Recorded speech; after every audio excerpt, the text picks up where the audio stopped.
Hey everybody, Solomon Grundy here. Today I wanted to talk about a few things I've been thinking about. Let me start it off with a story about a recent gaming experience.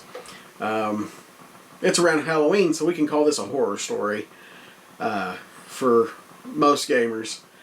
Recently I bought Bloodstained, Ritual of the Night. A great game. I'm not going to disparage the game. But I bought it for the Nintendo Switch, and as many people know, there's more than a couple of issues with it. They're currently in the process of patching it. Right at this point, my understanding is there is a major update coming by the end of November, and we're looking at new DLC modes, everything coming. And like I said, it is a great game. But a couple nights ago, I was playing the game. By the way, maybe minor spoilers. I'll try to keep them out. But I was almost to the end of the game. Over 25 hours into the game. And at this point, I had built up my character. I had the best weapons I could get a hold of. I had put together what I believe is actually the best weapon in the game. And I got to the either second or third to the last boss fight. The major demon character that you had seen at the beginning of the game, and then, finally got to this character. And then I, completed the fight. Actually didn't have a terrible time with all the work I had put in to build the character. Also, at this point, I'd, beat a couple of the secret bosses. I had really put a lot of work into this game. And I was really enjoyed it. The game is, if you were a fan of Symphony of the Night, you're going to love this game. Anybody can tell that I'm a little bit of a Castlevania fan. And this time, though, like I said, fighting the character. Now, throughout the game, you fight demons, and especially whenever through most of the boss fights and everything, through the game, you'll beat characters and they will give you what they call shards, which give you abilities, different types that you can use through the game. And some of them you'll get from boss characters, and they're essential. You cannot complete the game without them. And this fight had one of those shards. It's just the nature of the progression of the game, I guess. Anyways, so I fight the boss character. I use an ability called invert. I stayed on the ceiling. Your character could basically reverse gravity, be on the ceiling, and I fought from there because it was a little safer for the character, helped me to avoid some damage. And then I get the last hit. And right as the character starts to die, I figure, oh, it's over. I go ahead, hit the combination to reverse gravity again, return to the floor. Now, when I did this, it timed directly in with the award animation for the shard ability that this character had. That was your reward for beating the character. And it caused a glitch that canceled out the reward animation, flipped the screen, and when everything straightened out, my character was still on the ceiling, but she was turned right side up with her head in the ceiling and couldn't move. And I was like, well, okay, I'm stuck. It hadn't been the first time in this game my character had been stuck, so I didn't think much of it. And I went ahead and used an ability, or an item, to just teleport out and return. And I saved after I do every boss fight. It was just instinct at this point. This is the habits I had developed throughout the game. So, not paying attention, I continue on a little bit, and then I reach a point where I needed the ability, and I go to turn on that ability, the character that I should have been rewarded with, and I find out that the glitch had kept the game from giving me that ability. And I'd already saved, and could not finish the game. A lot of this is my own stupidity. Multiple saves are always a great idea. I hadn't been doing that. I just kept saving on the same file. But this is what I'm saying. I cannot finish the game because I've reached a point where I need the specified ability to be able to move to the next part of the map. And if you've played this game, you've played Castlevania Symphony of the Night, a big part of the game is just exploring and opening up the map and reaching the places you couldn't reach before. The farther you go with stuff, the more abilities you get, the more you can reach higher places, reach behind walls, get everything. It becomes it's how the game is basically paced. So anyways, yeah, there's the horror story. I have a save file for a game, about 97% of the map complete,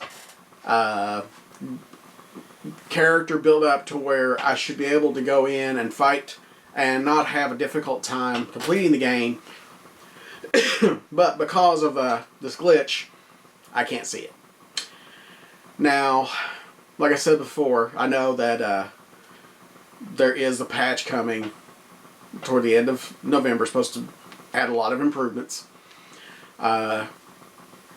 Symphony of the Night, other Castlevania games like Circle of the Moon was one I really liked. I've played them multiple times. I have no doubt I will play this game again.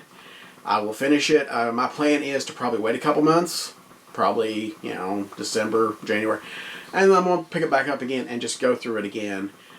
Enjoy the new content that they're going to add, and I'll see the end of the game then. But, so it's just that there's a frustration, though, these kind of things happen. And this is what got me to thinking about. See, I always consider myself more of a retro gamer. I collect Nintendo and Super Nintendo and everything. Well, I mean, I have pretty much all the generations of consoles covered. But I prefer a time, and this is not to knock current systems. There's a lot of great stuff on them. But the current technology has given developers an out and developed a bad habit to where it's okay to have day one patches or bugs or even to use the paying customer as beta testers. And we are at a point now. There was a time, anyways. Whatever you released your game, that was it. Okay, let's go back. And I'm not saying every game was perfect, but there was a time you put a game out, and the people paid their money, and that was the complete game. You might, if you were a PC player, yeah, you could buy expansion packs. There would be, which was pretty much the precursor to DLC. But you had a complete game, and you were expecting this game had quality control. Now, and I know I'm going to probably get the old man screams at cloud memes for this, but we as customers, I think, need to hold the developers to a higher standard. Are now at the point we let them just say, hey, give us the basic idea of what you were wanting to make this game, and you can get it out quicker and stuff, or get it out at a certain time, and we'll just accept that it'll get better as time goes by. We shouldn't be doing that. And like I'm saying, this is not me complaining about the systems right now. There's a lot of great games I have enjoyed. I have a PlayStation 4, I have a Nintendo Switch. And I've had so much fun with those. But I go back to the older consoles a lot of times because, let's face it, there is more games out there than I will ever be able to play. And I know if I go buy something, say, I've recently got myself to, I've been doing a lot of buying more import games, Japanese import games. I found a site online that's great for picking up stuff at a great price. Shipping's not bad. And I've picked up, let's say, I recently picked up on the Sega Saturn a couple of Mobile Suit Gundam side-scrolling shooter games. and they are really interesting games. So if you watched Mobile Suit Gundam, the original series, you know the story. The game is in Japanese, but you pretty much know what's going on. It's not that hard to follow the story. And the game pulls off some really nice effects with 3D character models moving in and out of the background on this 2D plane. And there's really still interesting stuff I find to go back and play. And getting into the Japanese import thing has been great to just see stuff that when I was a kid, I was reading Electronic Gaming Monthly, Nintendo Power. This is stuff we never heard of here before the age of the internet. So that's a retro gaming still offers a lot of discovery. And with the new games and stuff, with that, you don't have to worry about the problems that I'm seeing with modern consoles, especially, like I'm saying, with day one patches, with bugs, with basically incomplete games. So, and there's, I'm going to be honest with you here. I think that with the onset, it looks like, of the digital age, the dying of physical media, this is only going to get worse. So I think everyone needs to start deciding stuff. Where are they going to go ahead and start handing their money out day one, or are we going to say, I'm going to go ahead and just wait a little bit, see what the general state of the game is before I put it out, and let these companies see that if they want to make major sales, they need to present us with a little bit better quality in the product. So, yeah, I know I'm going on and on here. I would really like to know what other people think about this. I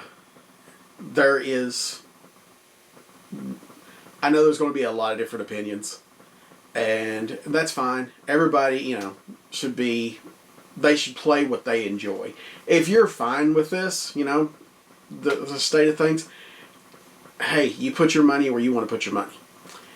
But for me, I think I'm even looking a little more toward the future. We're just now hearing about the PlayStation 5. There's talk of a $500 price point because this system may be quite a bit of a leap in technology and features. The PlayStation 2 to PlayStation 3 was actually a pretty good leap.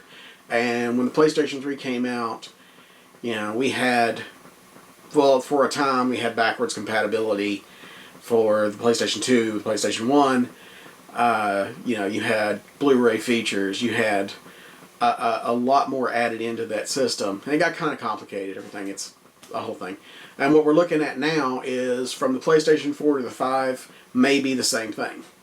There is even rumors of possibility of backwards compatibility from the PlayStation 5 all the way back to the PlayStation 1. And if that's a thing, that is definitely something that will encourage me to buy one. Although I'm going to say right now, I am not going to be a day one buyer for that, because what kind of we need to know what kind of state it's going to be in from day one. How many updates are we going to need before we get something that's a stable product? I'm sure Sony has a great track record. Let's be honest with. I think some quality hardware in general, but I've only ever, of all my PlayStations, I've only ever lost one PlayStation. That was PlayStation 3. Had to be replaced. I still have my PlayStation 2 one, the originals. So, but also when those come out, we're talking probably at least a 1 terabyte hard drive, and we have all this room, all this power and stuff. What kind of state will the games be in, though? One game I'm looking forward to is Cyberpunk 2077, and it looks amazing and stuff, and I think it's going to be ported to the PlayStation 5, not a launch title. but the potential for game-breaking bugs in a game like that, I think it's going to be a little bit before you find out if the game, for sure what kind of state it'll be in. So I don't see myself as being an early adopter on this one, or those games. I think I'll be waiting. I'll be enjoying some of my older games, and then when I'm satisfied that the PlayStation 5 is going to be worth it for me, then I'll probably buy one. I'll be looking at the Scarlet to see what they come with. Some other systems. Nintendo, I got a feeling they'll be with the Switch for a while. We're looking at the Switch Lite right now, and there's rumors of a Switch Pro. I think they know that right now that's their system for a while. And by the way, this, like I said, Bloodstained, I bought it on the Nintendo Switch. My experience in general with the Switch, the games have been great. This is the first time I have had a major game-breaking bug on a Switch game. And its features and stuff have been something that I actually take it with me sometimes places I go because it's got so much I enjoy. Anyways, I've rambled on and on. I told you my horror story for the Halloween season.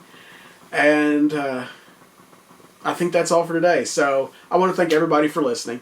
If you have any stories you want to tell, comments to make, go ahead, leave them in the comments. I'll be looking. And until then, I'd like to encourage everybody to like, subscribe, and share this video. And again, this is Solomon Grundy. I thank you for your time, and go have some fun and play a game.